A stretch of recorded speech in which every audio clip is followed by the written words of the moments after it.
What Muslims nowadays concentrate when it comes to Islamic education is hifd al-Qur'an.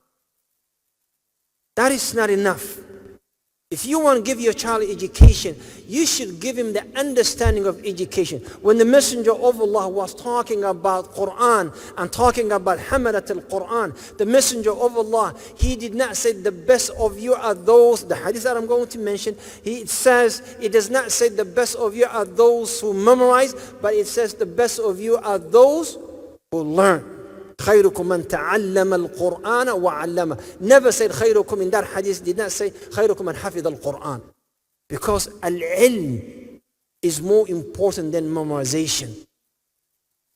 Because I have young people, brothers and sisters in Canada, they memorize the Quran, but they don't know the tafsir of Surah Al-Shams.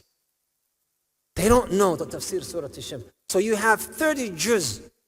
You have 114 surah, but you don't understand anything. How much of that would increase your iman? How much of that would increase your iman? The Sahaba used to learn, understand, analyze, implement and memorize. The Sahaba of Rasulullah sallallahu alaihi wasallam, Rasulullah died. Majority of them, they were not huffaz. They were not huffaz, but they were the best of the best because they understood Iman and they acted accordingly. They understood the Quran. So we need to educate our children and make sure that they understand this deen.